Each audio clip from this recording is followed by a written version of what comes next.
They say every choice has an echo. What if one single night changed the course of 5 lives, and the people left behind spent years trying to fill that silence?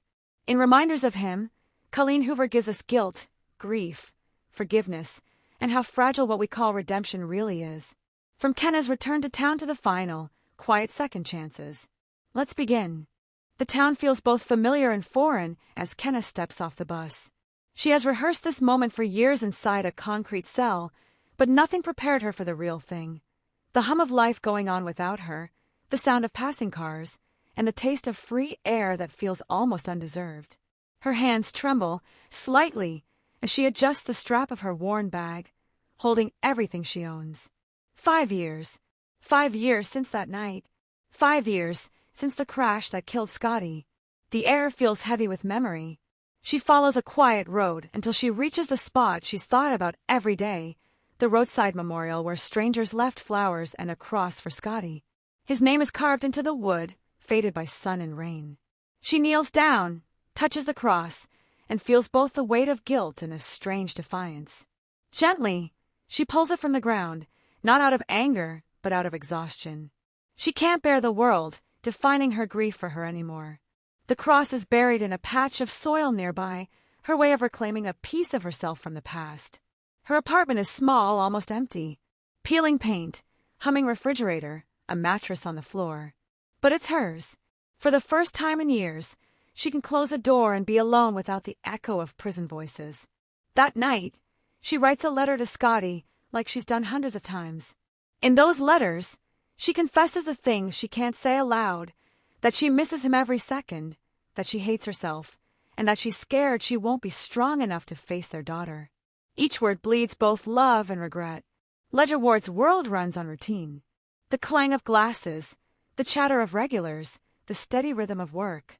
His bar is more than a business.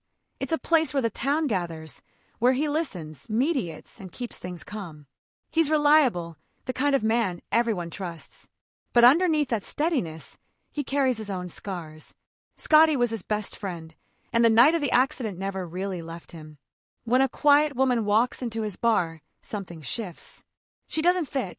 Her clothes are simple, her hair undone, and her eyes, tired but alert, seem to hold something deeper. Ledger can't stop watching her, wondering what her story is. She orders a glass of wine, drinks it too fast, and he can tell she's not used to being around people. When a stranger at the bar gets too close, Ledger intervenes. He tells the man to back off and gently takes her glass away, suggesting she slow down. It's protective, not controlling. He doesn't even know why he cares. As she leaves, Ledger watches her go. A flicker of recognition gnaws at him, but he can't place it. Something about her feels unfinished, like a story he once heard but never knew the ending to. Kenna wakes up before dawn. She's not used to silence. Prison was always loud, filled with metal clinks, distant yelling, and footsteps echoing down halls. This kind of quiet feels heavier. She makes instant coffee, sits on the floor, and opens another letter to Scotty. These letters are her lifeline, the only way she can talk to him. She tells him about the bus ride, the people she avoided, and how she found the cross. She tells him she's sorry for taking it away, but she couldn't bear the reminder that the world still mourns him while it has forgotten her. She writes about their daughter, DM, though she's never seen her. She imagines what she looks like now, probably with Scotty's smile. Kenna still remembers the first time she felt DM move inside her. It was in the county jail before sentencing. That tiny flutter of life inside her body kept her sane through every court hearing, every day she spent behind bars. Now, all she wants is to see her once, even from a distance. Ledger spends his morning prepping the bar, but his thoughts keep circling back to the woman from last night. There's something familiar about her, something that tugs at a place he thought he'd buried. He runs into Patrick and Grace Landry, Scotty's parents, when they stop by for lunch. They talk about DM, their granddaughter, how she's growing fast, how she's learning to read, and how proud they are. The name alone fills the space between them with warmth and pain. Ledger helps Grace carry out a box of supplies, and when she smiles, he sees the lines that grief has carved into her face. They've built their lives around DM, protecting her from the past. For them, Kenna Rowan doesn't exist anymore. Ledger agrees silently, because that's what loyalty has meant all these years. But that night, When the woman from the bar walks by his window, he recognizes her walk, her face, her name that he hears whispered in his mind. Kenna. Scotty's Kenna. The girl who went to prison for killing his best friend. Kenna knows she shouldn't be here. The town is too small, too connected. But DM is here, and that's all that matters. She walks the streets cautiously, avoiding familiar eyes, praying no one recognizes her. Every building holds a ghost of her past life. The grocery store where she and Scotty once argued about cereal brands. The park where they planned to take their daughter one day. Every step feels like walking through someone else's memories. She buys a small notebook and some cheap pens. Writing is still her therapy. She lists goals. Find a job, find a place closer to DM, stay invisible. The simplicity of the list keeps her from falling apart. When she passes a group of mothers at the playground, she stops, heart aching, wondering if one of the little girls could be hers. She doesn't dare ask. Ledger can't shake the thought of her. He tries to convince himself to stay away. She's the reason Scotty is gone. But curiosity keeps him restless. That night, when she shows up at his bar again, he watches quietly. She doesn't drink this time. She just sits, as if wanting to be part of something normal. Ledger strikes up a conversation. Small, harmless talk, until the tension between them starts to feel like static. She doesn't reveal who she is. Not yet.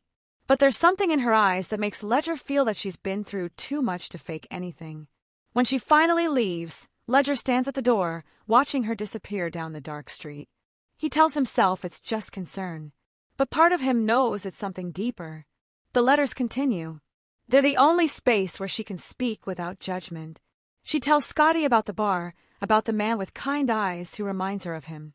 She writes about guilt, about wishing she could trade places with him, about how every morning feels like a debt she can't pay back. Her handwriting shakes on the page, ink smearing where tears fall. Kenna revisits memories, their first date, his laugh, the way he used to tap his fingers when nervous. The nostalgia hurts more than the loneliness. But she clings to it, because remembering him is the only way to keep him close while trying to rebuild the life that was destroyed by her mistake. Ledger's life continues as usual, the bar, his friends, his quiet evenings. But Kenna's presence lingers like an echo. He watches DM at the Landry's house, helping her learn to ride a bike, hearing her laugh. She's the heartbeat of their lives now. Ledger feels protective of her, but there's a quiet conflict building inside him. Loyalty to the family that raised her versus the growing understanding that Kenna, too, is part of that story. He doesn't tell the Landrys that Kenna is back in town. He doesn't know why. Maybe he's afraid of what it would do to them. Maybe he's afraid of what it would do to him. Kenna starts applying for jobs. Waitressing, cleaning, anything that doesn't ask too many questions. But the minute they see her criminal record, doors close. Her money runs out faster than she expected. Each rejection chips away at her hope, but she keeps going. She finds the courage to walk near the Landry's house one evening just to see DM. From across the street, she spots her, small, lively, with Scotty's same grin. The sight takes her breath away. She presses a hand to her mouth, tears welling up. She doesn't dare approach. Watching from afar is all she allows herself. Ledger's internal struggle deepens. He can't tell Grace and Patrick that he's seen Kenna. They'd feel betrayed. But when he sees her standing across the street from the Landry's house, looking at DM, something inside him twists. He approaches her carefully, and their eyes meet. The air between them is thick with everything unsaid. Ledger tells her she can't be there, that the Landrys would lose their minds if they saw her. She nods, ashamed, and quietly walks away. But that night, Ledger lies awake, haunted by her face, the raw ache in her eyes. He tells himself he's protecting everyone, but the truth is, he's already started to care. Days blur together. Kenna gets a job at a grocery store, stocking shelves at night. It's quiet work, anonymous. She saves every dollar, even skips meals to make her money last. She keeps to herself, avoids small talk, but loneliness gnaws at her. She writes more letters, dozens. Some angry, some tender. She writes about the moments she can't take back, the sound of Scotty's voice fading in her head, and the face of the daughter she's never held. Every morning she stands at the window, watching the town wake up, wondering if redemption is even possible in a place that's already decided who she is. Ledger's world starts to tilt. He's torn between the family he's helped protect for years, and the woman the whole town despises. He sees how Kenna moves, cautious, quiet, never asking for sympathy. That humility begins to chip away at his certainty. The more he observes, the more he realizes that maybe the story he's been told isn't the full one. He still meets Grace and Patrick often, helping with repairs or errands. Their grief is raw, their love for Diem unwavering. Ledger feels responsible for maintaining their peace, but that peace is built on the absence of the truth. Kenna's life finds a fragile rhythm. Work, letters, solitude. But the pull toward Diem grows stronger every day. She walks by the playground where Diem plays, just to hear her laughter. She tells herself she'll leave after one glance, but she never does. Every time she sees her, something inside her cracks open. Her daughter doesn't know who she is, but Kenna feels every breath she takes like a reminder of what she lost. She starts saving money to hire a lawyer, though she knows her chances are slim. What she really wants isn't legal custody, it's a moment. One real moment where Diem looks at her and knows she's loved. Ledger's patience is wearing thin. He can't pretend not to see what's happening anymore. When he finds Kenna crying near the park, he stops his truck and gets out. She doesn't run. They talk, really talk, for the first time. She tells him about prison, about writing letters, about the nights she thought she wouldn't make it. Ledger listens, torn between anger and empathy. He sees that she's broken but trying. And for the first time, he believes that maybe she deserves a chance to make things right. As he drives away, the conflict in him feels unbearable. The past demands loyalty, but his heart, against his will, is beginning to choose compassion. Kenna counts every dollar before she leaves for work, stuffing a few crumpled bills into her pocket. The grocery store is cold and smells like bleach, but it's predictable, and predictability feels like a gift. Every shelf she stocks, every cart she pushes, gives her mind a small space of calm. Still, the ache never leaves. Every time she handles a packet of baby food or a small pink lunchbox, she thinks of Diem. The thought both propels and paralyzes her. She writes to Scotty again that night, the words more raw than usual. She confesses that she saw their daughter from afar, that she wanted to call out her name but couldn't. She writes that she's been saving up money to try and hire a lawyer, but even she doesn't believe in the system that condemned her. The letter ends with a single line. If redemption is real, tell me what it looks like. She folds it carefully and hides it under her mattress, where dozens of others are stacked like bricks of guilt and hope. Ledger drives through town late at night, restless. Every time he sees Kenna, something in him softens, even when he tries to fight it. He spent years convincing himself she was the villain, the careless girl who destroyed a family. But the more he watches her, the harder it is to hold on to that narrative. He sees her working late shifts, walking home alone in the dark, head down, too proud to ask for help. She's not reckless, she's surviving.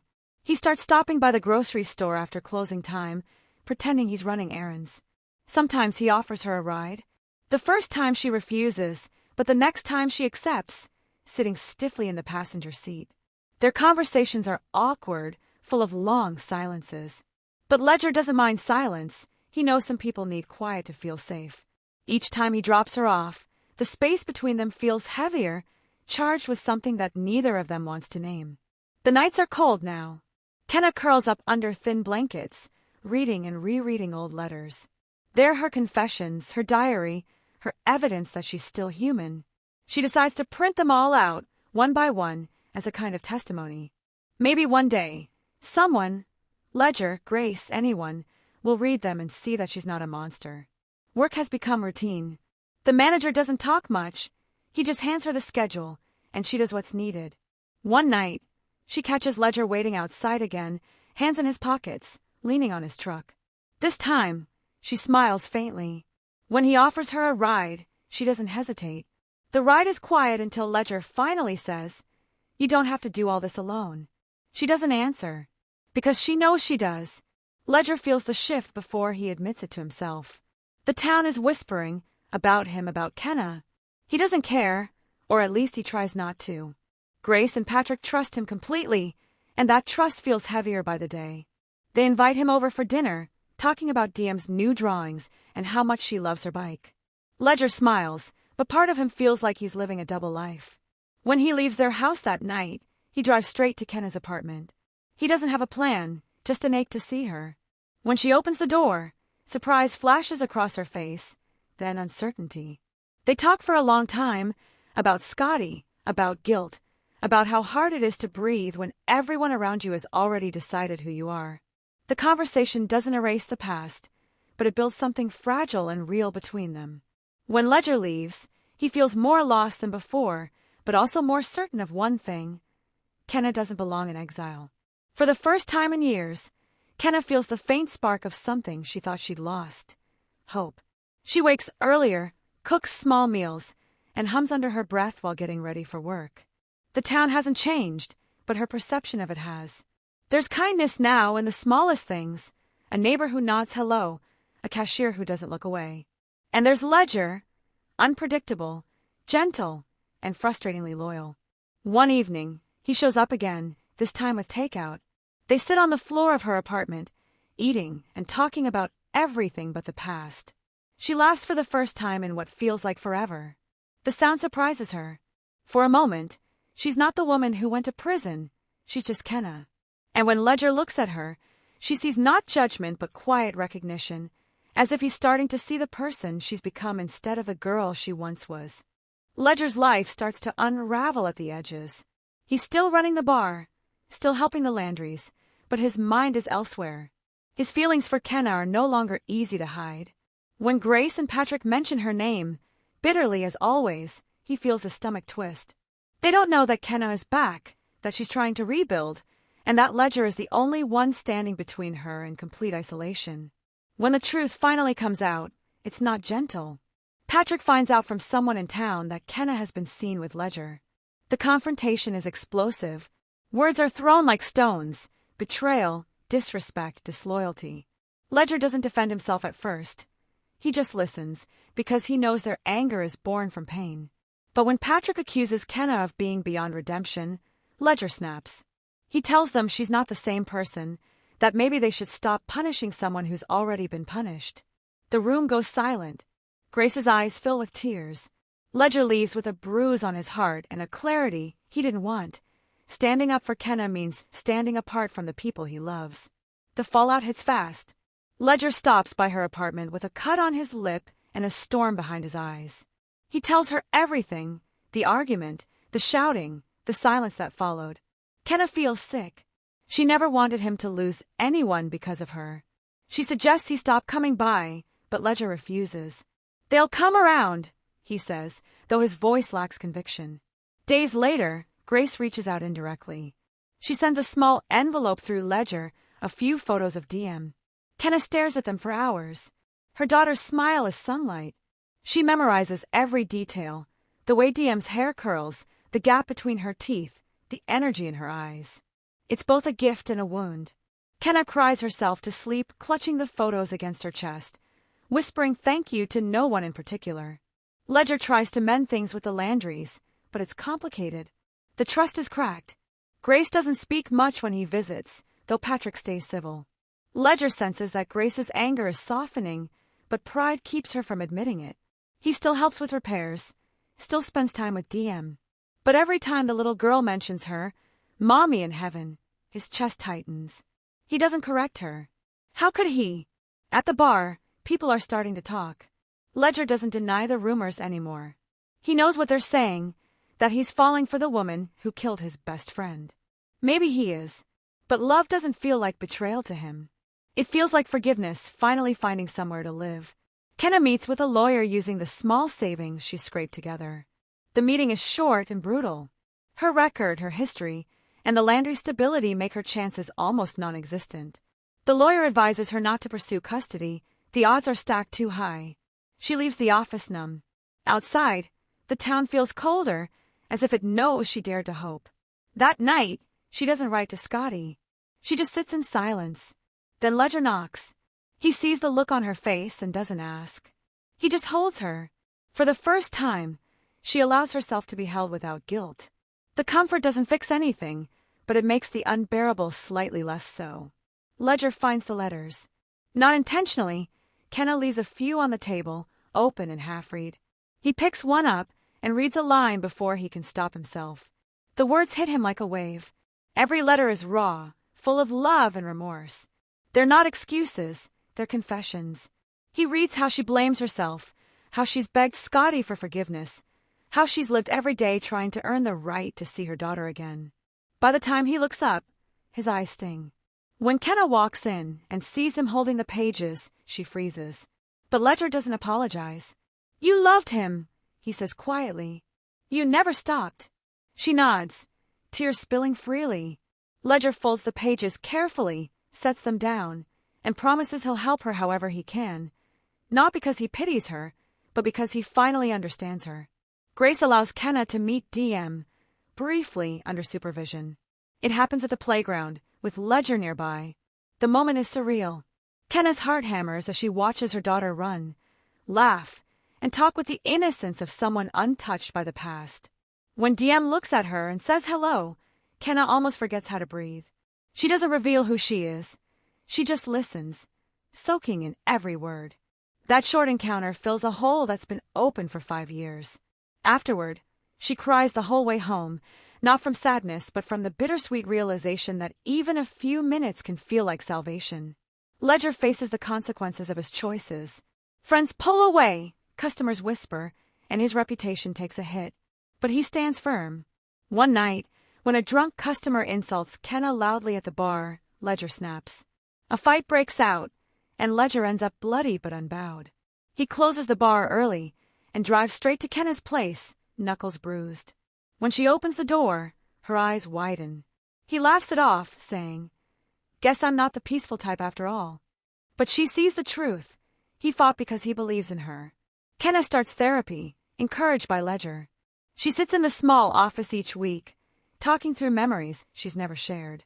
The therapist helps her untangle guilt from responsibility, reminding her that punishment doesn't have to last forever. Slowly, Kenna learns to forgive herself, not entirely, but enough to keep going. Her job becomes more stable, and she starts setting small goals: a better apartment, steady hours, maybe even night classes someday. She still writes letters, though less frequently. Instead of pleading for forgiveness, she now writes about growth, about learning to breathe again. Ledger's relationship with his family deepens. His mother notices a change in him and tells him something simple but powerful: loving someone broken doesn't break you. It teaches you to hold gently. Those words stay with him. He visits Grace and Patrick again, bringing the letters Kenna wrote. At first, Grace refuses to read them, but curiosity wins. She reads in silence, tears streaking down her face. Patrick takes one and begins to read too. The room fills with something heavy but not hostile, the first flicker of understanding. When Ledger leaves, Grace doesn't stop him. She just says softly, "Tell her I hear her now." Ledger drives away with the feeling that, for the first time in years, forgiveness might actually be possible. The next few days feel different. Grace's message, "Tell her I hear her now," becomes a quiet echo in Kenna's heart. It's not forgiveness, not yet, but it's something she never thought she'd receive: acknowledgement. She begins to move differently through the world. At work, her shoulders aren't as tense. Her eyes meet people's for the first time in years. She feels like a window has been cracked open in a room that's been sealed shut for too long. One evening, Ledger visits after closing the bar. He brings a small stuffed bear for DM, the kind that holds a heart between its paws.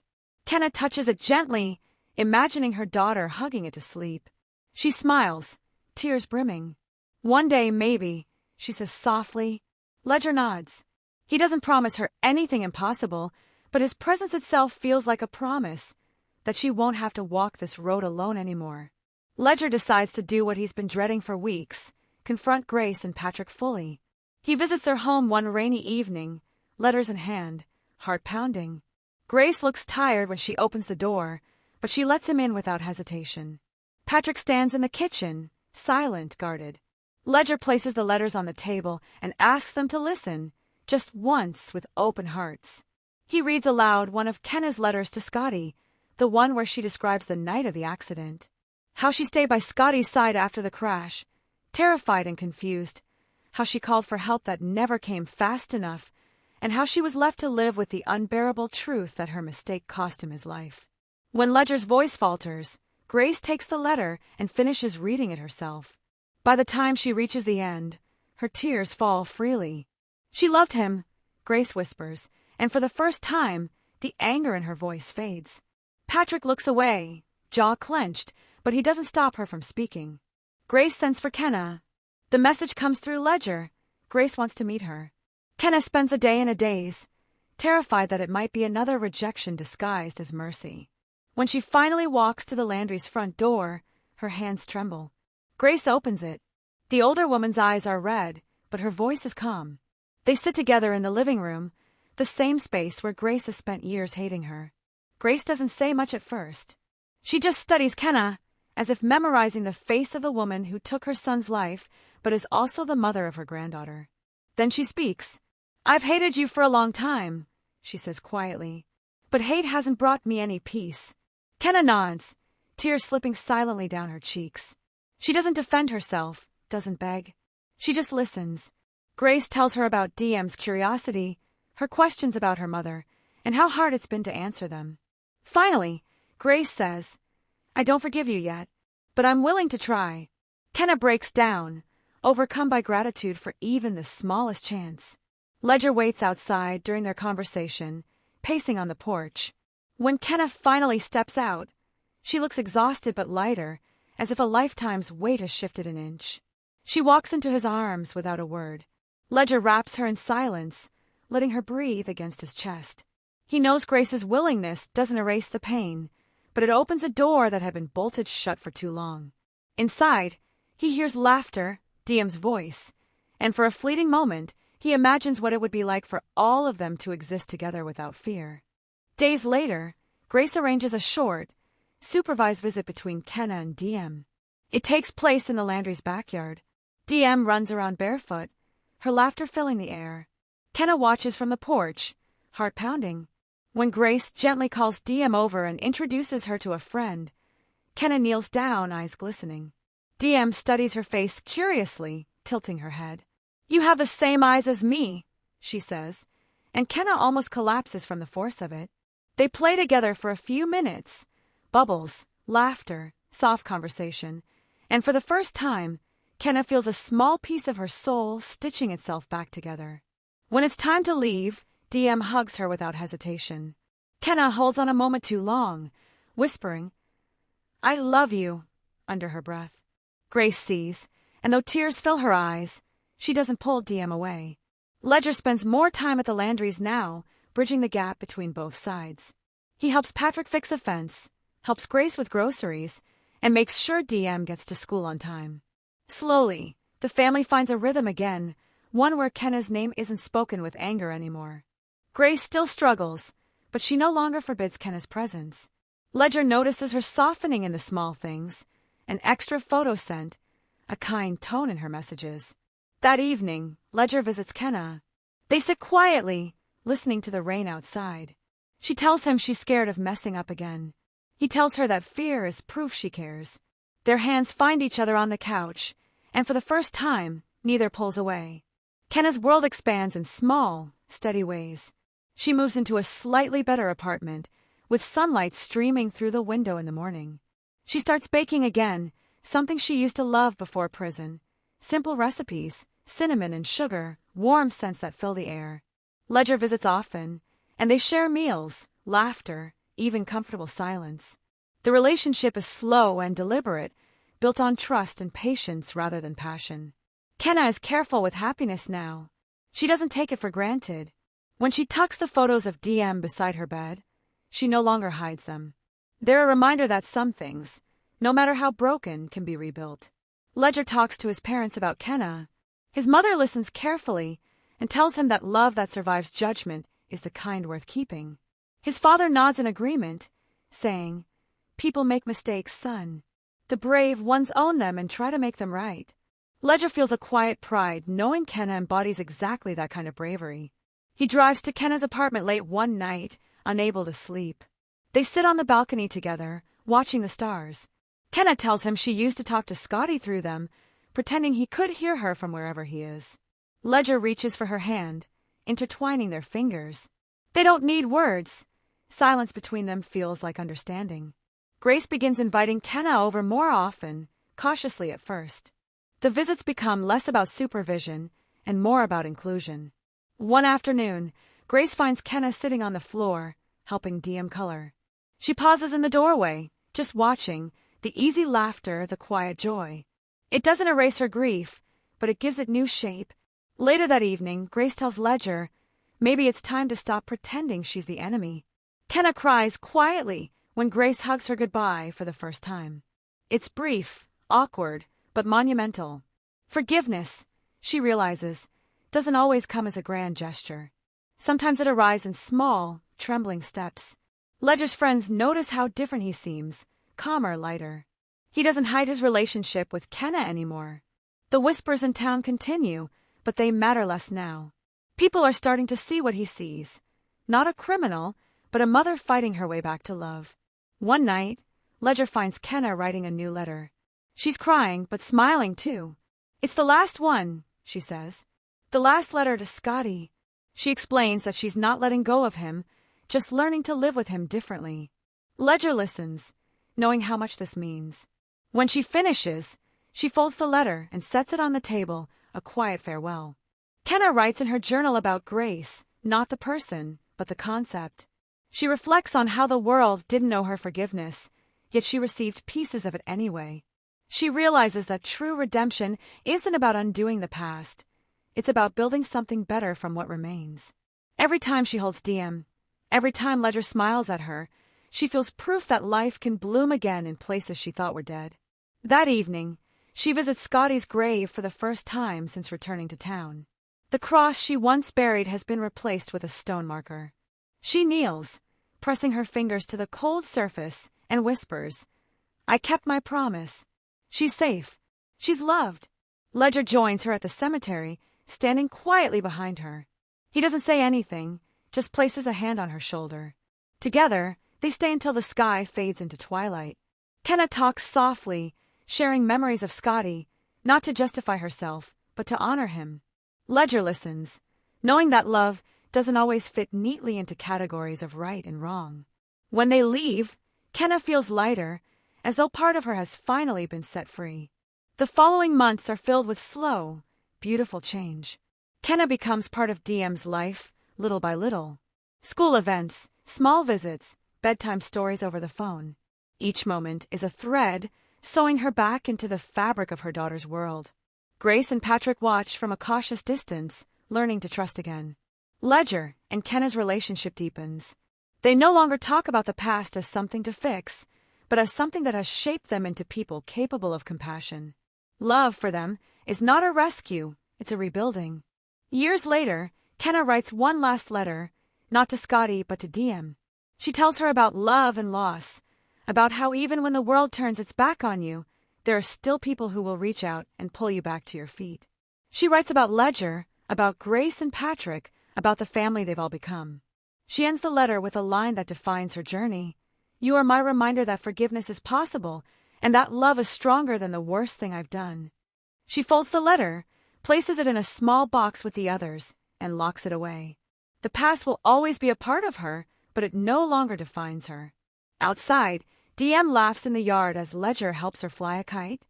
Kenna steps out to join them, her laughter mixing with theirs under the wide, forgiving sky. Reminders of him closes not with perfection but with peace. Kenna doesn't get a flawless ending. She gets an honest one. She finds her daughter, mends bridges she thought were forever burned, and learns that redemption isn't given all at once. It's earned through patience, honesty, and love that endures. The town may never forget what happened, but it learns to remember her as more than her mistake. And in that fragile balance of pain and forgiveness, Kenna finally becomes whole.